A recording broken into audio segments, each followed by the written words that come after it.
Hello, please listen to this recording in a place where you can safely go to sleep. This recording is the remaining 2 chapters from A Christmas Carol. This version has relaxing sleep music in the background, but if you would prefer to listen to this version without music, please check out the top pinned comment for a link to that video. Please remember to subscribe to keep up to date with all new videos from Sleep Cove. And let's begin. Stave 4, The Last of the Spirits. The phantom slowly, gravely, silently approached. When it came near him, Scrooge bent down upon his knee, for in the very air through which the spirit moved, it seemed to scatter gloom and mystery. It was shrouded in a deep black garment which concealed its head, its face, its form, and left nothing of it visible save one outstretched hand.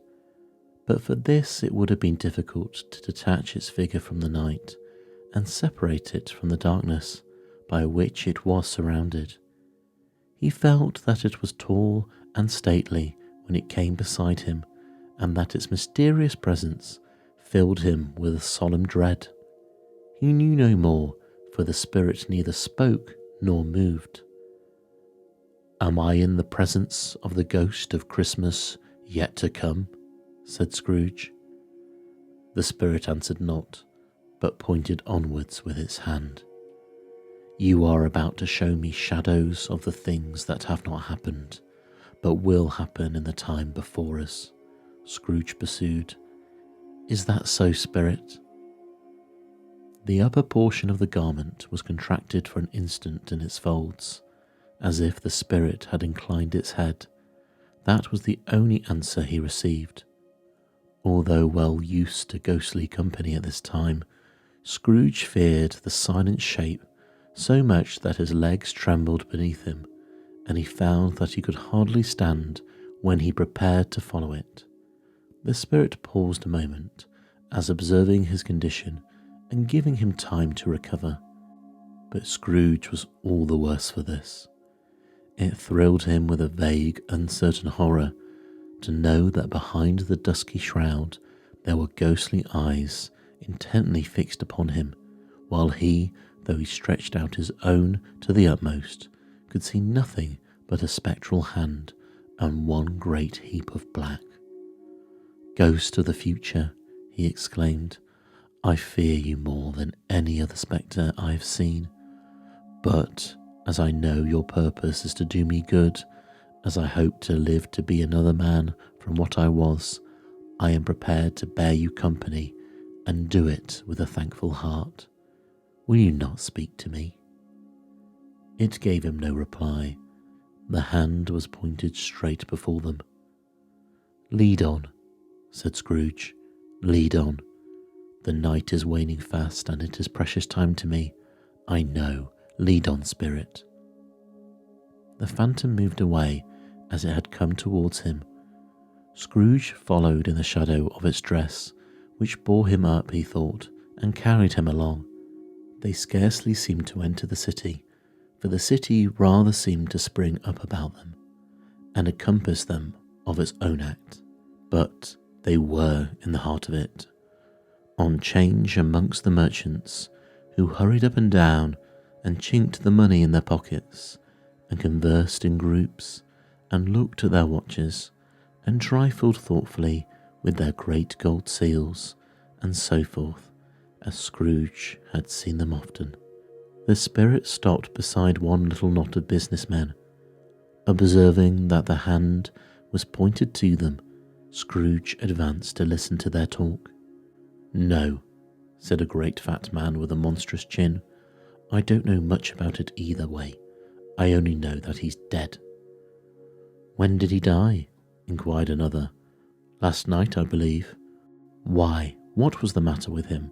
asked a third, taking a vast quantity of snuff out of a very large snuff box. "I thought he would never die." "God knows," said the first with a yawn. "What has he done with his money?" asked a red-faced gentleman with a pendulous excrescence at the end of his nose that shook like the gills of a turkey cock. I haven't heard, said the man with the large chin, yawning again. Left it to his company, perhaps. He hasn't left it to me. That's all I know. This pleasantry was well received with a general laugh. It's likely to be a very cheap funeral, said the same speaker, for upon my life I don't know of anybody to go to it. Suppose we make up a party and volunteer. I don't mind going if lunch is provided, observed the gentleman with the excrescence on his nose, but I must be fed if I make one. There was another laugh. Well, I'm the most disinterested among you, after all, said the first speaker, for I never wear black gloves and I never eat lunch, but I will offer to go, if anybody else will. When I come to think of it, I am not at all sure that I wasn't his most particular friend, for he used to stop and speak whenever we met. Bye-bye. Speakers and listeners strolled away and mixed with other groups. Scrooge knew the man and looked towards the spirit for an explanation. The phantom glided on into a street. Its finger pointed to two persons meeting. Scrooge listened again, thinking that the explanation might lie here. He knew these men also perfectly. They were men of business, very wealthy, and of great importance.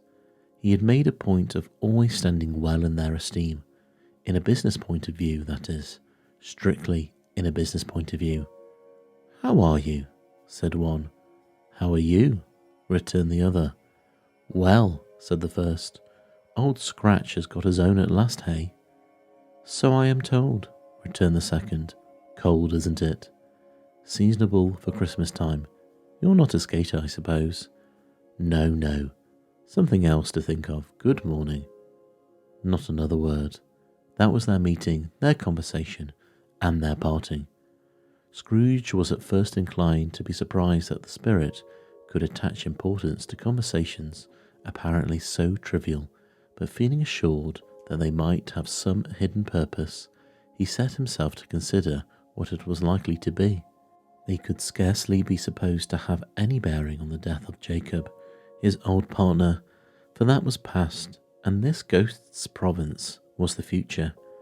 Nor could he think of any one immediately connected with himself to whom he could apply them, but nothing doubting that to whomsoever they applied, they had some latent moral for his own improvement. He resolved to treasure up every word he heard and everything he saw, and especially to observe the shadow of himself when it appeared, for he had an expectation that the conduct of his future self would give him the clue he missed, and he would render the solution of these riddles easily.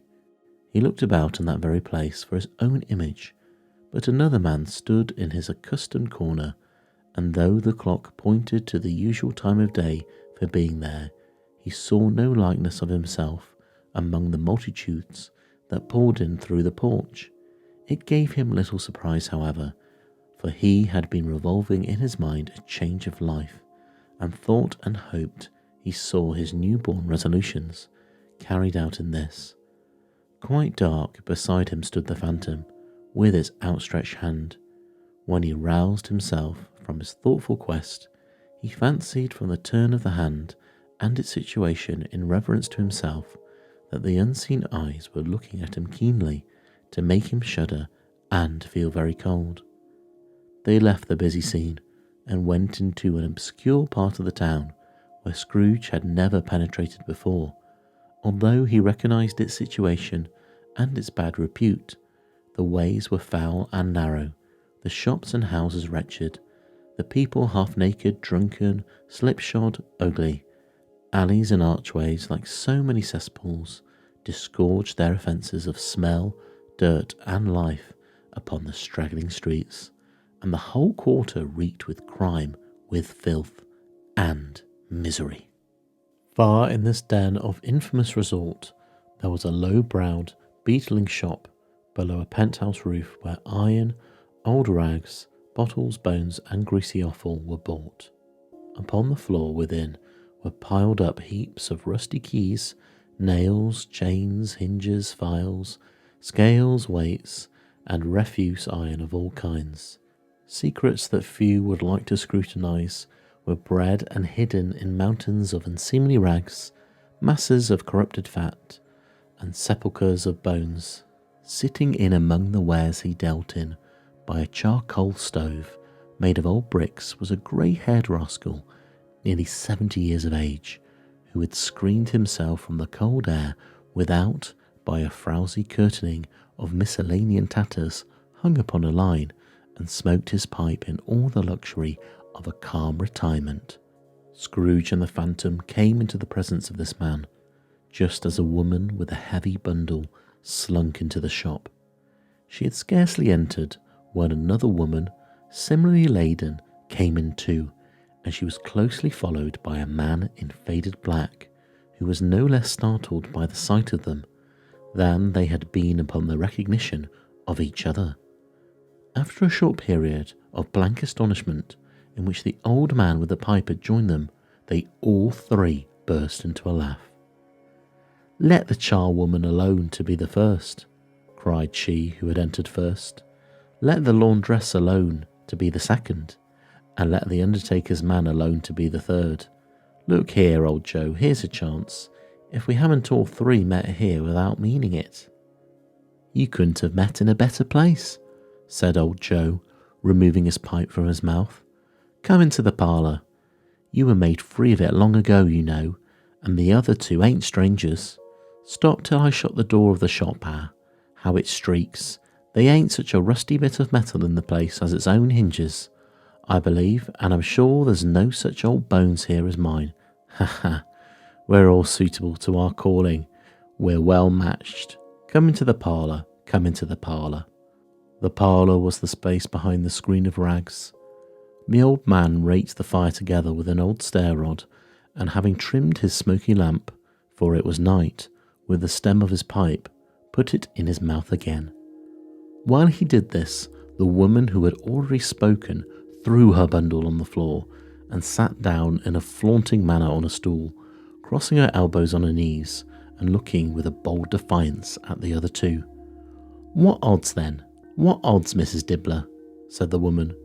"Every person has a right to take care of themselves. He always did." "That's true indeed," said the laundress. "No man more so. Why then, don't stand staring as if you was afraid. Woman, who's the wiser? We're not going to pick holes in each other's coats, I suppose." "No indeed," said Mrs. Dibbler and the man together. "We should hope not." "Very well then," cried the woman. "That's enough. Who's worse for the loss of a few things like these? Not a dead man, I suppose." "No indeed," said Mrs. Dibbler, laughing. "If you'd wanted to keep him after he was dead, a wicked old screw," pursued the woman, "why wasn't he natural in his lifetime? If he had been, he would have had someone to look after him when he was struck with death, instead of lying gasping out his last there, alone by himself." "It's the truest word that was ever spoke," said Mrs. Dibbler. "It's a judgment on him." "I wish it was a little heavier judgment," replied the woman. "It should have been, you may depend upon it. If I could have laid my hands on something else. Open that bundle, old Joe, and let me know the value of it. Speak out plain. I'm not afraid to be the first, nor afraid for them to see. We know pretty well that we will be helping ourselves before we met here, I believe. It's no sin. Open the bundle, Joe." But the gallantry of her friends would not allow of this, and the man in faded black, mounting the breech first, produced his plunder. It was not extensive. A seal or two, a pencil case, a pair of sleeve buttons, and a brooch of no great value were all. They were severally examined and appraised by old Joe, who chalked the sums he was disposed to give for each upon the wall, and added them up into a total when he found there was nothing more to come. "That's your account," said Joe, "and I wouldn't give another sixpence if I was to be boiled for not doing it. Who's next?" Mrs. Dibbler was next. Sheets and towels, a little wearing apparel, 2 old-fashioned silver teaspoons, a pair of sugar tongs, and a few boots. Her account was stated on the wall in the same manner. "I always give too much to ladies. It's a weakness of mine, and that's the way I ruin myself. said old Joe. That's your account. If you asked me for another penny and made it an open question, I'd repent of being so liberal and knock off half a crown. And now undo my bundle, Joe, said the first woman. Joe went down on his knees for the greater convenience of opening it, and having unfastened a great many knots, dragged out a large and heavy roll of some dark stuff. What do you call this? Said Joe. Bed curtains? Ah, returned the woman, laughing and leaning forward on her crossed arms. Bed curtains. You don't mean to say you took him down, rings and all, with him lying there? Said Joe.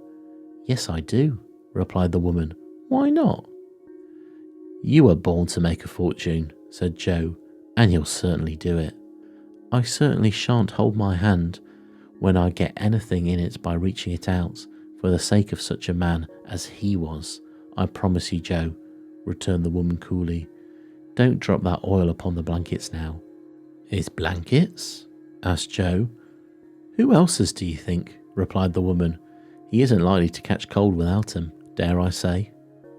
I hope he didn't die of anything catching, eh? Said old Joe, stopping in his work and looking up. Don't you be afraid of that, returned the woman. I ain't so fond of his company that I'd loiter about him for such things if he did. Ah, you may look through the shirt till your eyes ache, but you won't find a hole in it, nor a threadbare place. It's the best he had, and fine one too. They'd have wasted it if it hadn't been for me. What do you call wasting it? Asked old Joe. Putting it on him to be buried in, to be sure, replied the woman with a laugh. Somebody was a fool enough to do it, but I took it off again. If calico ain't good enough for such a purpose, it isn't good enough for anything. It's quite as becoming to the body. He can't look uglier than he did in that one. Scrooge listened to this dialogue in horror, as they sat grouped about their spoil in the scanty light afforded by the old man's lamp. He viewed them with a detestation and disgust which could hardly have been greater, though they had been obscene demons marketing the corpse itself. Ha ha, laughed the same woman when old Joe, producing a flannel bag with money in it, told out their several gains upon the ground. This is the end of it, you see. He frightened everyone away from him when he was alive, to profit us when he was dead. Ha ha ha. Spirit, said Scrooge, shuddering from head to toe. I see. The case of this unhappy man might be my own. My life tends that way now. Merciful heaven, what is this? He recoiled in terror, for the scene had changed, and now he almost touched a bare, uncurtained bed, on which beneath a ragged sheet there lay a something covered up, which, though it was dumb, announced itself in awful language. The room was very dark, too dark to be observed with any accuracy, though Scrooge glanced round it in obedience to a secret impulse, anxious to know what kind of room it was. A pale light, rising in the outer air, fell straight upon the bed, and on it, plundered and bereft, unwatched, unwept, uncared for, was the body of this man. Scrooge glanced towards the phantom. Its steady hand was pointed to the head. The cover was so carelessly adjusted that the slightest raising of it, the motion of a finger upon Scrooge's part, would have disclosed the face. He thought of it, felt how easy it would be to do, and longed to do it, but had no more power to withdraw the veil than to dismiss the spectre at its side. O cold, cold, rigid, dreadful death, set upon thine altar here, and dress it with such terrors as thou hast at thy command, for this is thy dominion. But of the loved, revered, and honoured head thou canst not turn one hair to thy dread purposes, or make one feature odious. It is not that the hand is heavy and will fall down when released. It is not that the heart and pulse are still, but that the hand was open, generous and true, the heart brave, warm and tender, and the pulse a man's. Strike, shadow, strike, and see his good deeds springing from the wound to sow the world with life immortal. No voice pronounced these words in Scrooge's ears, and yet he heard them when he looked upon the bed. He thought if this man could be raised up now, what would be his foremost thoughts? Avarice, hard dealing, griping cares, they have brought him to a rich end, truly. He lay in the dark empty house with not a man, a woman or a child to say that he was kind to me in this or that, and for the memory of one kind word I will be kind to him. A cat was tearing at the door, and there was a sound of gnawing rats beneath the hearthstone. What they wanted in the room of death, and why they were so restless and disturbed, Scrooge did not dare to think. "Spirit," he said, "this is a fearful place. In leaving it, I shall not leave its lesson. Trust me, let us go." Still the ghost pointed with an unmoved finger to the head. "I understand you," Scrooge returned. "I would do it if I could, but I have not the power, Spirit. I have not the power."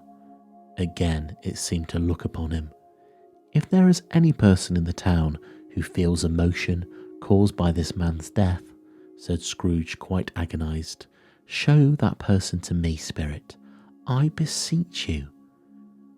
The phantom spread its dark robe before him for a moment, like a wing, and withdrawing it, revealed a room by daylight, where a mother and her children were.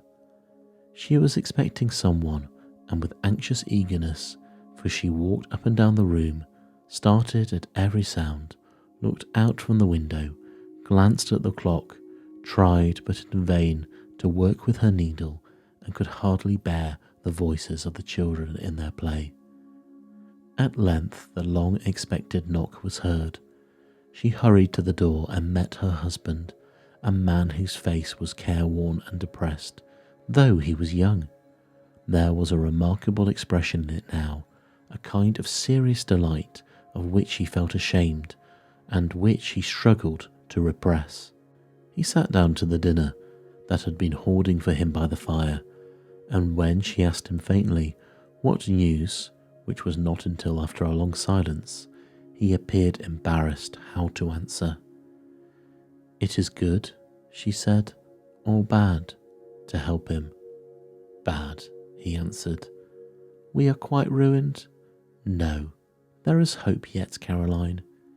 "If he relents," she said, amazed, "there is. Nothing is past hope. If such a miracle has happened." "He is past relenting," said her husband. "He is dead." She was a mild and patient creature, if her face spoke truth, but she was thankful in her soul to hear it, and she said so with clasped hands. She prayed forgiveness the next moment and was sorry, but the first was the emotion of her heart. "What the drunken half-woman who I told you of last night said to me when I tried to see him and obtain a week's delay, and what I thought was a mere excuse to avoid me, turns out to have been quite true. He was not only very ill, but dying then. To whom will our debt be transferred? I don't know, but before that time we shall be ready with the money, and even though we are not, it would be bad fortune indeed to find so merciless a creditor in his successor. We may sleep tonight with light hearts, Caroline." Yes, soften it as they would, their hearts were lighter. The children's faces, hushed and clustered round to hear what they so little understood, were brighter, and it was a happier house for this man's death.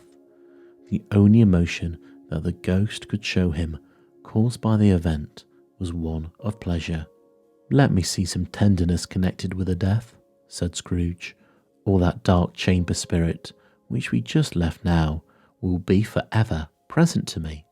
The ghost conducted him through several streets familiar to his feet, and as they went along, Scrooge looked here and there to find himself, but nowhere was he to be seen. They entered poor Bob Cratchit's house, the dwelling he had visited before, and found the mother and the children sitting round the fire.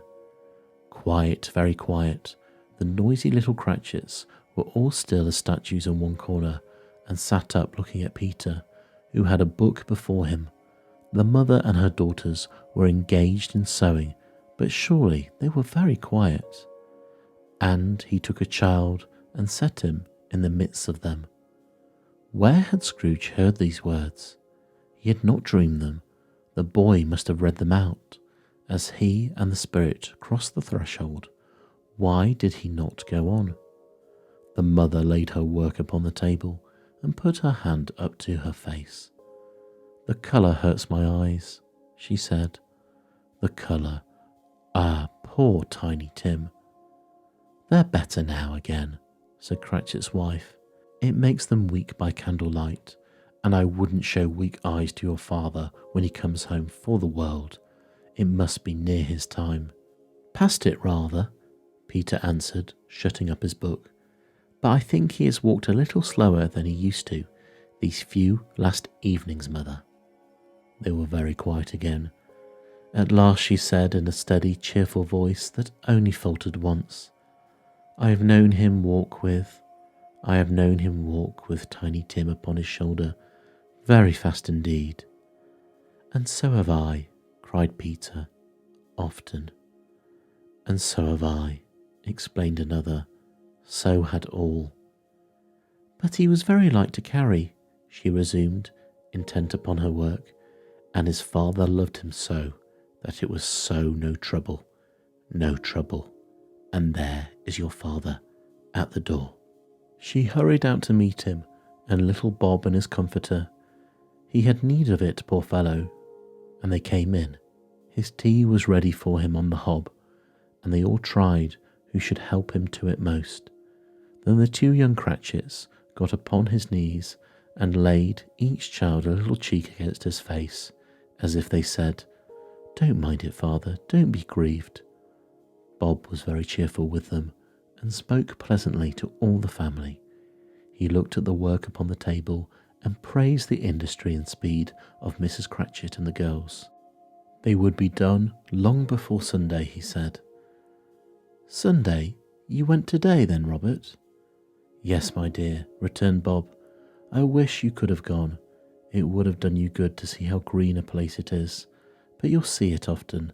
I promised him that I would walk there on a Sunday. My little child," cried Bob. "My little child." He broke down all at once. He couldn't help it.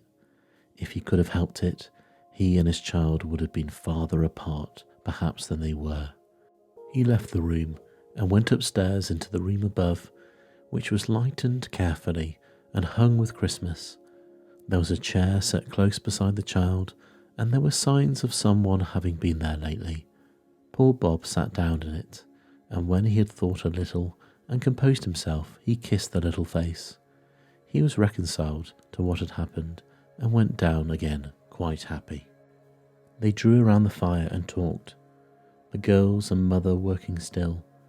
Bob told them of the extraordinary kindness of Mr. Scrooge's nephew, whom he had scarcely seen but once, and who, meeting him in the street that day, and seeing that he looked just a little down, you know, said Bob, inquired what had happened to distress him. "On which," said Bob, "for he is the pleasantest of spoken gentlemen you have ever heard, I told him, 'I am heartily sorry for it, Mr. Cratchit,' he said, 'and heartily sorry for your good wife.' By the by, how he ever knew that, I don't know." "Knew what, my dear?" "Why, that you were a good wife," replied Bob. "Everybody knows that," said Peter. "Well observed, my boy," cried Bob. "I hope they do. Heartily sorry," he said, "for your good wife. If I can be of service to you in any way," he said, giving me his card, "that's where I live. Pray come to me." "Now it wasn't," cried Bob, "for the sake of anything he might be able to do for us, so much as for his kind way, that this was quite delightful. It really seemed as if he had known our Tiny Tim and felt with us." "I am sure he is a good soul," said Mrs. Cratchit. "You would be surer of it, my dear," returned Bob, "if you saw and spoke to him. I shouldn't at all be surprised, mark what I say, if he got Peter a better situation." Only hear that, Peter, said Mrs. Cratchit.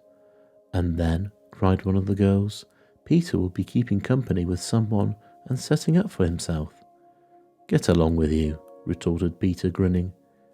It's just as likely as not, said Bob. One of these days, though there's plenty of time for it, my dear. But however and whenever we part from one another, I'm sure we shall none of us forget poor Tiny Tim, shall we, or this first parting that there were among us. Never, father, cried them all. And I know, said Bob, I know, my dears, when we recollect how patient and how mild he was, although he was a little child, we shall not quarrel easily among ourselves, and forget poor Tiny Tim in doing it. No, never, father, they all cried again. I am very happy, said little Bob. I am very happy. Mrs. Cratchit kissed him, his daughters kissed him, the 2 young Cratchits kissed him, and Peter and himself shook hands. Spirit of Tiny Tim, thy childish essence was from God. Spectre, said Scrooge, something informs me that our parting moment is at hand. I know it, but I know not how. Tell me what man that was whom we saw lying dead. The ghost of Christmas yet to come conveyed him as before, though at a different time he thought. Indeed, there seemed no order in these latter visions, save that they were in the future, into the resorts of business men, but showed him not himself.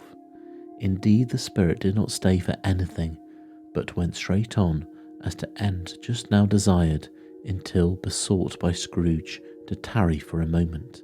This court, said Scrooge, through which we hurry now, is where my place of occupation is, and has been for a length of time.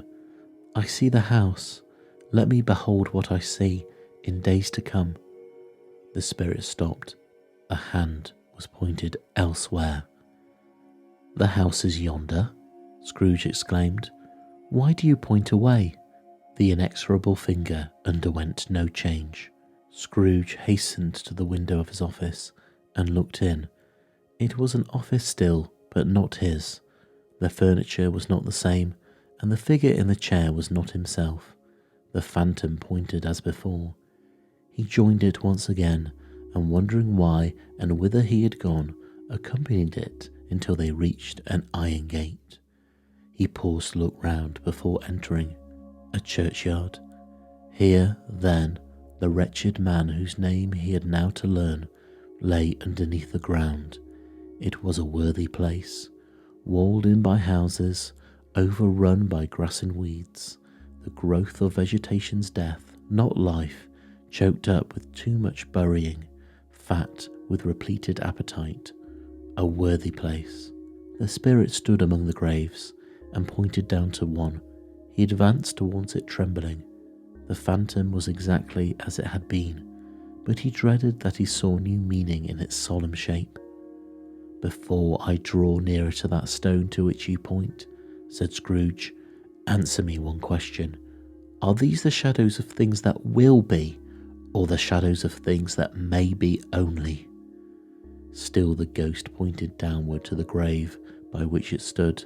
Men's courses will foreshadow certain ends, to which, if preserved in, they must lead, said Scrooge.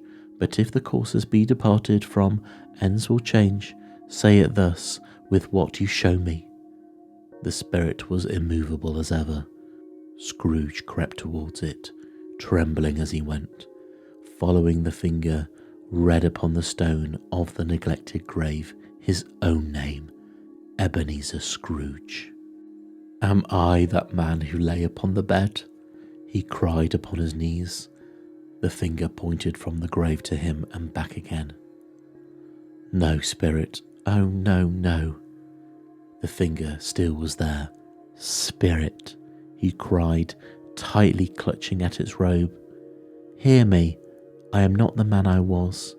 I will not be the man I must have been, but for this intercourse.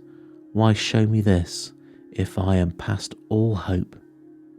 For the first time, the hand appeared to shake. Good spirit, he pursued, as down upon the ground he fell before it. Your nature intercedes for me and pities me. Assure me that I yet may change these shadows you have shown me by an altered life. The kind hand trembled. I will honour Christmas in my heart, and I will try and keep it all the year. I will live in the past, the present, and the future. The spirits of all three shall strive within me. I shall not shut down out the lessons that they teach. Oh, tell me, I may sponge away the writing on this stone. In his agony, he caught the spectral hand.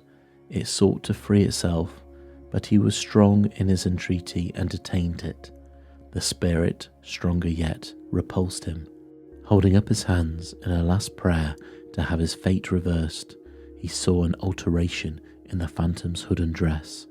It shrunk, collapsed, and dwindled down into a bedpost.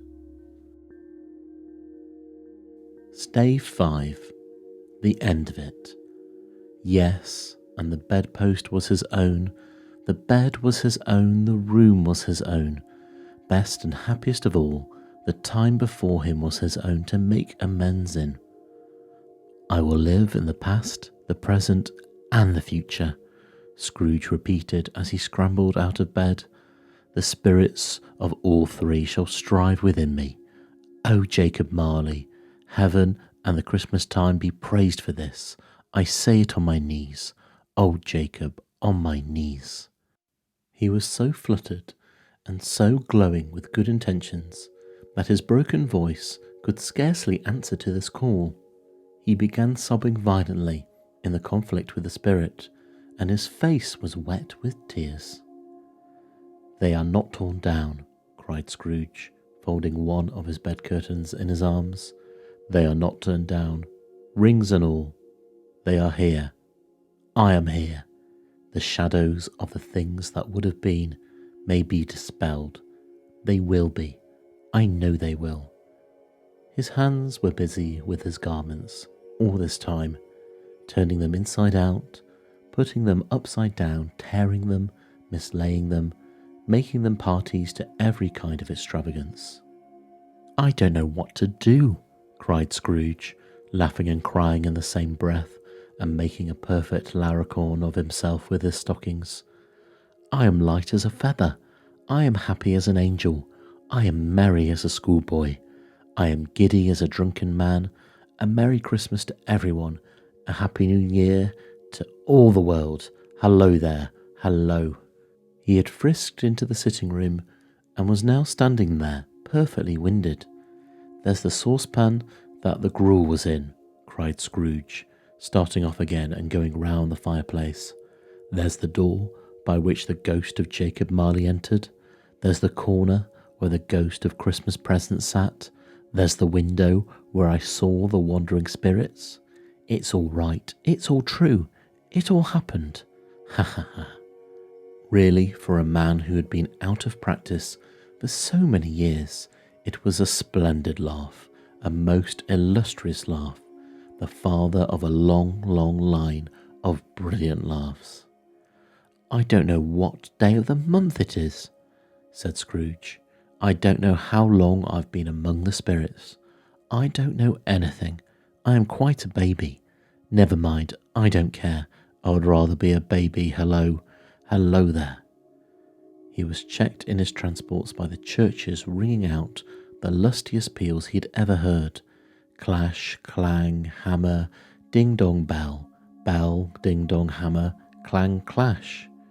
Glorious, glorious. Running to the window, he opened it, and he put out his head.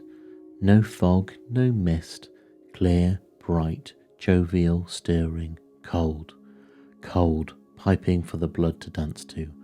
Golden sunlight, heavenly sky, sweet fresh air, merry bells. Oh, glorious, glorious. What's today? Cried Scrooge, calling down to a boy in Sunday clothes, who perhaps had loitered in to look about him. Returned the boy, with all his might of wonder. What's today, my fine fellow? Said Scrooge. Today, replied the boy. Why, Christmas Day. It's Christmas Day, said Scrooge to himself. I haven't missed it. The spirits have done it all in one night. They can do anything they like. Of course they can. Of course they can. Hello, my fine fellow. Hello, returned the boy. Do you know the poulterers in the next street, but one at the corner? Scrooge inquired. I should hope I did, replied the lad. An intelligent boy, said Scrooge. A remarkable boy. Do you know whether they sold the prize turkey that was hanging up there? Not the little prize turkey, the big one. What, the one as big as me? Returned the boy. What a delightful boy, said Scrooge. It's a pleasure to talk to him. Yes, my buck. It's hanging there now, replied the boy. It is, said Scrooge. Go buy it. What, exclaimed the boy. No, said Scrooge. I'm in earnest. Go and buy it and tell him to bring it here, that I may give them directions where to take it. Come back with the man, and I'll give you a shilling.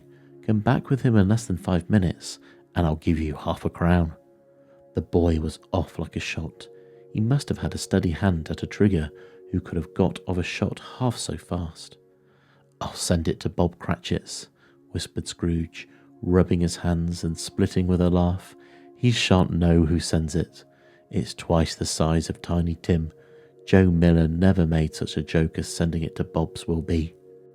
The hand in which he wrote the address was not a steady one, but write it he did somehow, and went downstairs to open the street door, ready for the coming of the poulterer's man. He stood there waiting his arrival. The knocker caught his eye. I shall love it as long as I live, cried Scrooge, patting it with his hand. I scarcely ever looked at it before, but an honest expression it has on its face. It's a wonderful knocker. Here's the turkey. Hello. How are you? Merry Christmas. It was a turkey. He never could have stood upon his legs, that bird. He would have snapped him off short in a minute, like sticks of sealing wax. Why, it's impossible to carry that to Camden Town, said Scrooge. You must have a cab. The chuckle with which he said this, and the chuckle with which he paid for the turkey, and the chuckle with which he paid for the cab, and the chuckle with which he recompensed the boy, were only to be exceeded by the chuckle with which he sat down breathless in his chair again, and chuckled till he cried. Shaving was not an easy task, for his hand continued to shake very much, and shaving requires attention, even when you don't dance while you are at it. But he had cut the end of his nose off. He would have put a piece of sticking plaster over it and been quite satisfied. He dressed himself all in his best, and at last got out into the streets, the smile by this time pouring forth, as he had seen them with the ghost of Christmas present, and walking with his hands behind him. Scrooge regarded everyone with a delighted smile. He looked so irresistibly pleasant. In a word, that 3 or 4 good human fellows said, Good morning, sir, and Merry Christmas to you. And Scrooge said afterwards that all the blithe sounds he had ever heard, those were the blithest sounds in his ears. He had not gone far when, coming on towards him, he beheld the portly gentleman who had walked into his counting-house the day before, and said, Scrooge and Marley's, I believe. It sent a pang across his heart to think how this old gentleman would look upon him when they met, but he knew what path lay straight ahead before him, and he took it. My dear sir, said Scrooge, quickening his pace and taking the old gentleman by both his hands. How do you do? I hope you succeeded yesterday. It was very kind of you, and Merry Christmas to you, sir. Mr. Scrooge? Yes, said Scrooge, that's my name, and I fear it may not be pleasant to you. Allow me to ask your pardon, and will you have the goodness? Here Scrooge whispered in his ear. Lord bless me, cried the gentleman, as if his breath were taken away. Mr. Scrooge, are you serious? If you please, said Scrooge, not a farthing less. A great many back payments are included in it, I assure you. Will you do me that favour? Yes, dear sir, said the other, shaking with him. I don't know how to say to much. Don't say anything, please, retorted Scrooge. Come and see me. Will you come and see me? "I will," cried the old gentleman, and it was clear he meant to do it. "Thank ye," said Scrooge.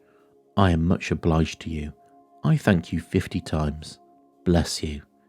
He went to church and walked about the streets and watched the people hurrying to and fro, and patted the children on the head and questioned beggars, and looked down into the kitchens of houses and up to the windows, and found that everything could yield him pleasure. He had never dreamed that any walk, that anything could give him so much happiness.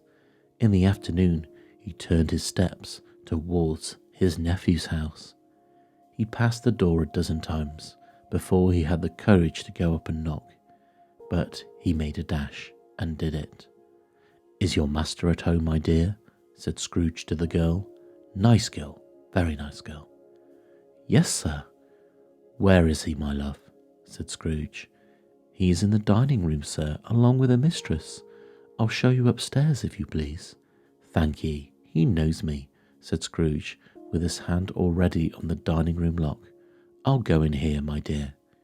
He turned it gently and sidled his face in round the door. They were looking at the table, which was spread out in great array, for these young housekeepers are always nervous on such points, and like to see that everything is right. "Fred," said Scrooge.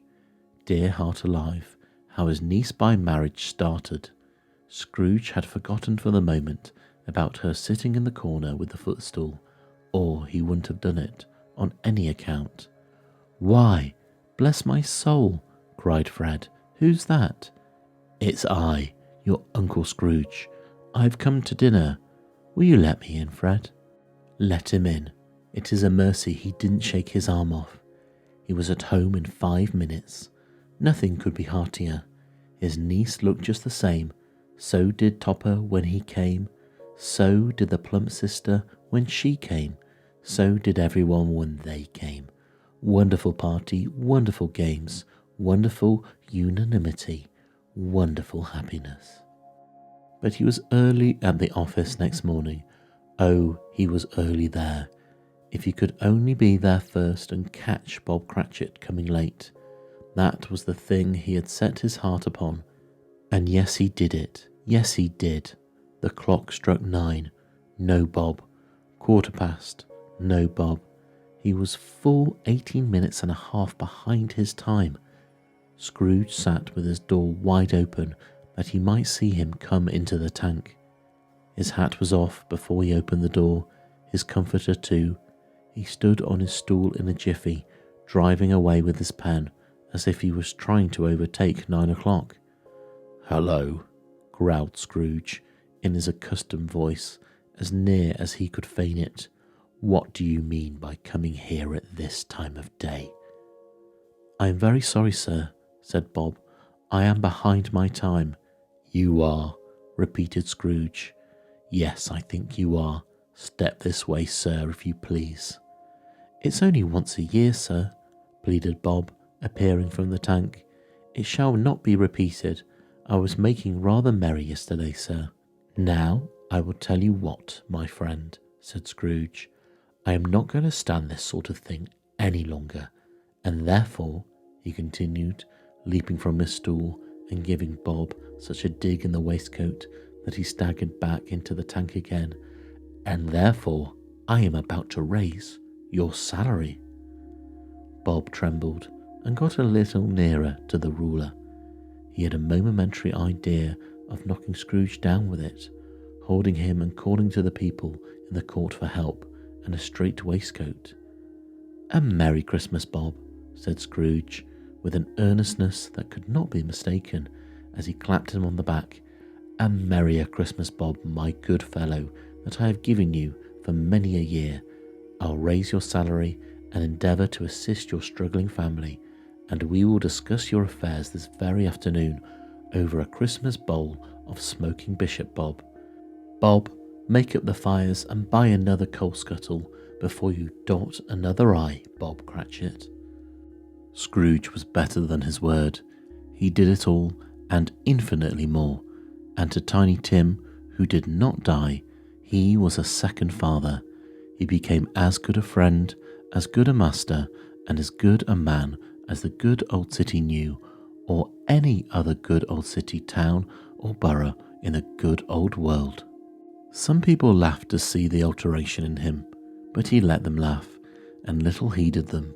But he was wise enough to know that nothing ever happened on this globe for good at which some people did not have their fill of laughter in the outset, and knowing that such as these would be blind anyway, he thought it quite as well that they should wrinkle up their eyes and grins as have the malady in less attractive forms. His own heart laughed, and that was quite enough for him.